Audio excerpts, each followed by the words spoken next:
Car सेवकों पर गोली चलाने का मामला। शिवपाल यादव ने गोली चलवाने को सही बताया। संविधान की रक्षा के लिए गोली चलवाई गई थी, इस बात का जिक्र किया है।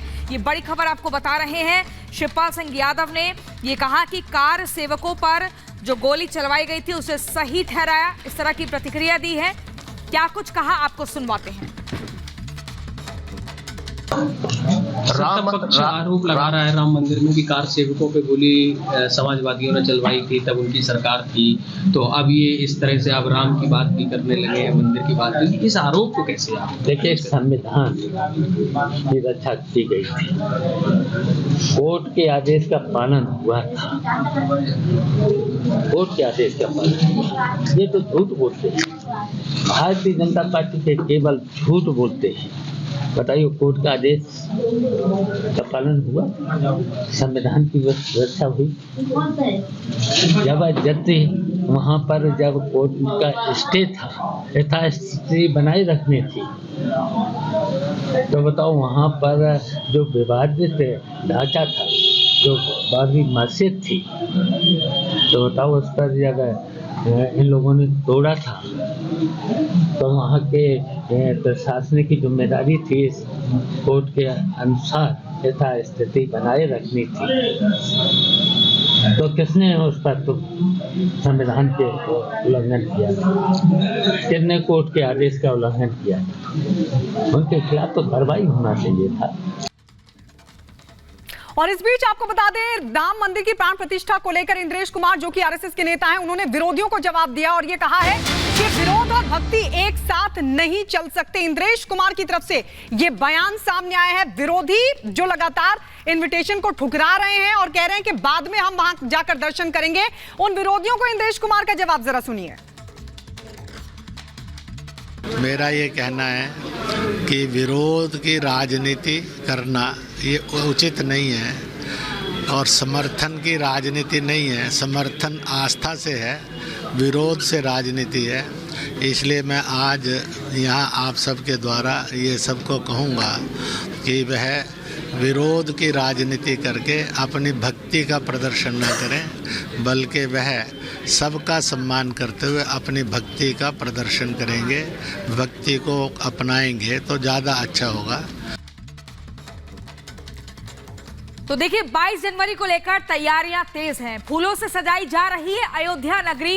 हजारों क्विंटल फूल लाए गए हैं अयोध्या और जबरदस्त तरीके से सजाई जा रही है। लोगों का इंतजार अब लगातार तेजी से आगे बढ़ रहा है। बेसब्री से वो इंतजार कर रहे हैं। 100 घंटे से भी कम का वक्त बचा है, तो 92 घंटे लगभग अब बचे हैं। और ऐसे में देखिए, तस्वीरें हम आपको दिखा रहे हैं, कितने हजार क्विंटल फूल लाए गए हैं और इनसे अयोध्या नगरी सजाई जा रही है। हर कोई बेताब है, आतुर है प्रभु श्री राम को देखने के लिए। वो प्रभु श्री राम जिनको बाल स्वरूप में, जिनकी प्राण प्रतिष्ठा होगी 22 जनवरी को, शालिग्राम पत्थर से जिनको तराशा गया है। ऐसे में इंतजार उस पल का हो रहा है।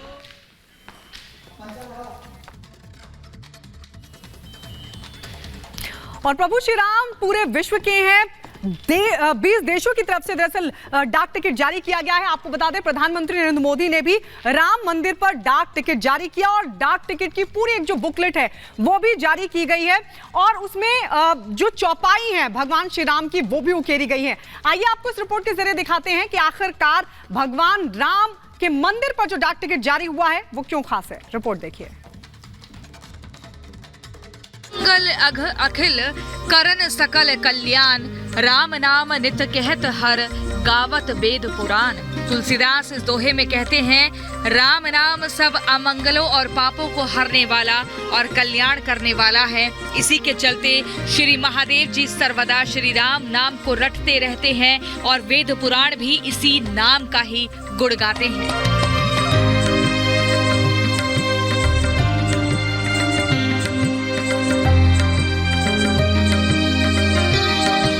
राम नाम की महिमा का महात्म्य क्या है, ये पूरा संसार जानता है। अयोध्या में 22 जनवरी को होने जा रहे प्राण प्रतिष्ठा कार्यक्रम को लेकर पूरी दुनिया में राम भक्तों में उमड़ा उत्साह इसका ज्वलंत प्रमाण है। लगभग 500 सालों तक अयोध्या, भारतवर्ष और पूरी दुनिया में फैले राम भक्तों की व्याकुलता के पीछे भी श्री राम के इसी विराट व्यक्तित्व का सार छिपा है। यही वजह है कि अब जबकि अयोध्या में राम जन्मभूमि मंदिर में रामलला के प्राण प्रतिष्ठा की तारीख करीब आ गई है, तो पूरा देश राममय हो गया है। कहीं भक्ति रस में डूबे भक्त आनंद विभोर हैं, तो कहीं अखंड कीर्तन पाठ चल रहा है। इसी कड़ी में प्रधानमंत्री मोदी ने श्री राम जन्मभूमि पर 6 डाक टिकट जारी करके इस मौके को और भी खास बना दिया है। जब आप किसी डाक टिकट को जारी करते हैं और जब कोई इसे किसी को भेजता है, तो वह सिर्फ पत्र या सामान नहीं भेजता, वो सहज रूप से इतिहास के किसी अंश को भी किसी दूसरे तक पहुंचा देता है। प्रधानमंत्री ने अयोध्या में होने जा रहे प्राण प्रतिष्ठा कार्यक्रम से ठीक पहले 6 डाक टिकट जारी करने के साथ साथ डाक टिकटों की एक खास किताब भी जारी की है, जिसमें दुनिया के तकरीबन उन देशों और वहां भगवान राम के नाम पर जारी किए गए डाक टिकटों का विवरण मौजूद है। वर्ल्ड मैप पर अगर आपको दिखाने की कोशिश करें तो राम नाम की महिमा समझने वाला ये देश है। भारत, अमेरिका, संयुक्त राष्ट्र, Australia, Indonesia, Canada, Cambodia, Thailand, Sri Lanka, Singapore, New Zealand, Nepal, Guyana, Fiji, Togo, Lao PDR, Grenada, Gibraltar, चेक रिपब्लिक, एंटीगुआ और बरमूडा। जिस नाम की महिमा से पूरी दुनिया अलौकित होती जा रही है, उस नाम का प्रभाव प्रभु श्री राम की जन्मभूमि पर क्या होगा, ये पूरी दुनिया देख रही है। और उस पर सोने पर सुहागा ये कि श्री राम जन्मभूमि पर डाक टिकट जारी करने वाले प्रधानमंत्री मोदी भी जबरदस्त राम भक्त हैं। बेहद धार्मिक प्रवृत्ति के पीएम मोदी जहां भी जाते हैं, वो देवी देवताओं के दर्शन करने के बाद प्रभु श्री राम के दर्शन का जिक्र करना नहीं भूलते, फिर चाहे उनका महाराष्ट्र दौरा हो, केरल दौरा हो या फिर आंध्र प्रदेश दौरा। 22 जनवरी को प्राण प्रतिष्ठा अयोध्या में होगी, लेकिन श्री राम ज्योति उस दिन शाम को देश के घर घर में जलेगी, हर मंदिर में जलेगी। प्रधानमंत्री के भगवान राम के नाम पर जारी किए गए पोस्टल स्टैंप के पीछे भी एक सहज सरल सोच है। पीएम मानते हैं कि डाक टिकट सिर्फ समय की यात्रा का एक दस्तावेज मात्र नहीं, बल्कि देश के समृद्ध इतिहास और ऐतिहासिक अवसरों को अगली पीढ़ी तक पहुंचाने का एक सशक्त माध्यम है। पोस्टल स्टैंप का एक कार्य हम सभी जानते हैं। उन्हें लिफाफे पर लगाना, उनकी मदद से अपने पत्र और संदेश या जरूरी कागज भेजना। लेकिन पोस्टल स्टैंप एक और महत्वपूर्ण भूमिका निभाते हैं।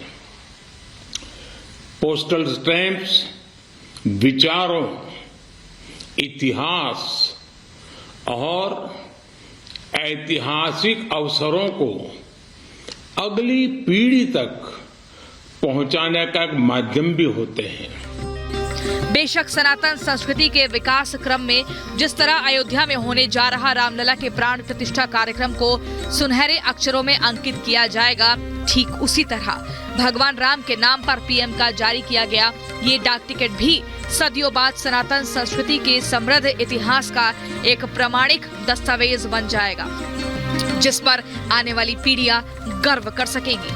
Bureau report, Republic Bharat.